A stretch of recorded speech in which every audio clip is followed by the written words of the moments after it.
मधल्या सकल भागामध्ये पाणी साचल्याचा पाहायला मिळते। आता मी वीरा देसाई मार्गावरती आणि या संपूर्ण परिसर हा जलमय झालाय। दोन्ही बाजूने रस्त्यावरती पाणी साचल्याचं पाहायला मिळतंय आणि या संपूर्ण रस्त्यावरती आपण आता आढावा घेणार आहोत। बघू शकतो की हा वीरा देसाईचा जो मार्ग आहे हा अंधेरीच्या दिशेने जाणारा डीएन नगरकडे जाणारा मार्ग आहे आणि त्या संपूर्ण रस्त्यावरती दोन्ही बाजूने हे पाणी साचल्याचं पाहायला मिळतं। अनेक वाहनं रस्त्याच्या बाजूला उभे केलेले आहेत, त्यांची सुद्धा अवस्था वाईट झालेली आहे। मोठ्या प्रमाणात नुकसान या भागामध्ये झालेले आहे। अनेक सोसायटी असतील त्यांच्यामध्ये पाणी घुसले, छोटे मोठे शॉप असतील, दुकान असतील त्यांच्यामध्ये सुद्धा पाणी आतमध्ये गेल्यामुळे नुकसान मोठ्या प्रमाणात झाले आहेत। अनेक वाहनं हे रस्त्याच्या बाजून रस्त्यामध्ये बंद पडलेले आहेत आणि बंद पडले, त्यामुळे पोलीस प्रशासन सुद्धा या किंवा महानगरपालिका सुद्धा या पाण्याचा निचरा होण्यासाठी प्रयत्न करते। मात्र 2 दिवसापासून या संपूर्ण परिसरामध्ये सकल भाग असल्यामुळे पाणी साचले, त्यामुळे पाण्याचा निचरा करण्याचं कसं मोठ्या प्रमाणात येत बघू शकतो की पूर्ण त्या फोर व्हीलर त्यांचे चाकं हे पाण्याखाली गेलेले आहेत आणि दुचाकी असतील त्या सुद्धा पाण्यात भिजलेल्या आहेत। अनेक वाहनं बंद करून नागरिकांनी रस्त्याच्या बाजूला लावलेत। काही नागरिक हे जीवनावश्यक अत्यावश्यक गोष्टी घेण्यासाठी बाजारातनं घरामधनं बाहेर पडतायत आणि बघू शकतो की पूर्ण रोड हा जलमय झालेला आहे। अनेक गणपती मंडळात त्यांचं सुद्धा नुकसान झाल्याचं पाहायला मिळतंय। स्टेज त्यांनी बांधलेले आहेत, पूर्ण परिसरामध्ये जलमय झालेले आहेत। सोसायटी उच्चाभ्रू लोक या भागामध्ये राहतात आणि या सोसायट्यांमध्ये सुद्धा नुकसान झालेत। घरांचं नुकसान झालंय, दुकानाचं नुकसान झालंय, गाड्यांचं नुकसान झालंय आणि याच परिसरामध्ये 2 दिवसापासून पाऊस सुरू असल्यामुळे नागरिकांना बाहेर येता येत नाहीत, अशी सुद्धा नागरिकांनी खंत व्यक्त केली। महानगरपालिकेच्या माध्यमातून कुठल्याही उपाययोजना केल्या जात नाहीत। गेल्या अनेक वर्षापासून या भागामध्ये पाणी साचतं असं नागरिकांचं म्हणणं आहे। तर बघू शकतो की रस्त्याच्या दोन्ही बाजूने हे पाणी आपल्याला साचल्याचं पाहायला मिळतंय। आता या पावसाचा ओघ हा काही कमी होत नाही आणि त्यामुळे पाण्याचा निचरा अजूनही होताना दिसत नाही।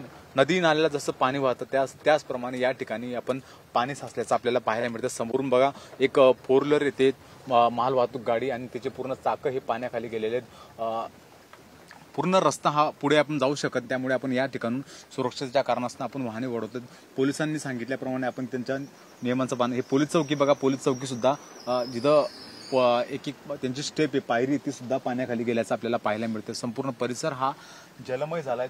परत याच मार्गाने दुसऱ्या बाजूने आपण जाण्याचा प्रयत्न करणार आहे। पुढे पाणी असल्यामुळे आपल्याला आपलं व्हेकल टाकता येत नाहीत, त्यामुळे आपण युटर्न घेतला या ठिकाणून आणि दुसऱ्या बाजूने बघणार आहोत की लहान पोरं असतील या ठिकाणी आपल्याला पावसात खेळताना दिसतात। पूर्ण परिसर हा जलमय झालाय। अनेक नागरिकांचं नुकसान झालेत, गाड्या बंद पडल्या, त्यामुळे गॅरेजवर सुद्धा गर्दी आपल्याला पाहायला मिळते। पूर्ण परिसरामधून नदी नाल्याने जसं पाणी वाहतं तसंच पाणी या वीरा देसाई मार्गावरती वाहत आहेत। हा वर्सोवा जाणारा रोड आहे आणि या रोडवरती सुद्धा आता आपण बघू शकतो दुसऱ्या लेननी अनेक वाहनं ही रस्त्यामध्ये बंद पडलीत, बाजूला लावली लोकांनी।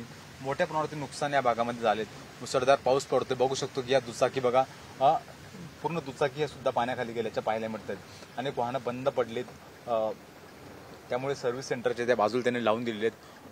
पुढे सुद्धा पोलिसांच्या माध्यमातून सकाळी 7 वाजल्यापासून पोलीस घटनास्थळी दाखल झालेत आणि जे वाहन चालक असतील किंवा दुचाकी स्वार असतील यांना मार्गदर्शन करतात की या भागामध्ये वाहने टाकू नका। त्या ठिकाणी सुरक्षेच्या कारणास्तव ते वारंवार लोकांना आवाहन करतात, तरी सुद्धा काही हुल्लडबाज नागरिक आहेत ते ऐकत नाहीत। ज्या ठिकाणी वाहन जाऊ शकत नाही त्या ठिकाणी वाहने हे टाकण्याचा प्रयत्न करतात आणि त्यामुळे अनेक वाहनं सुद्धा बंद पडले।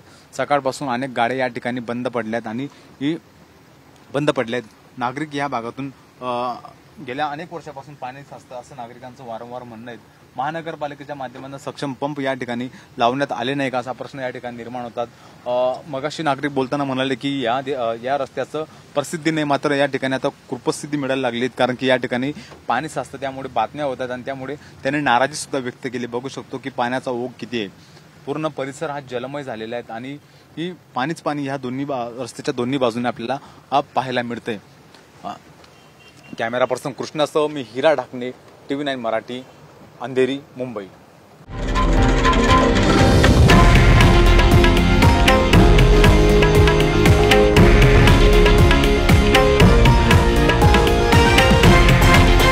हे आहे देशातील नंबर 1 न्यूज नेटवर्क आणि आपण पाहत आहात TV9 मराठी, एकमेव।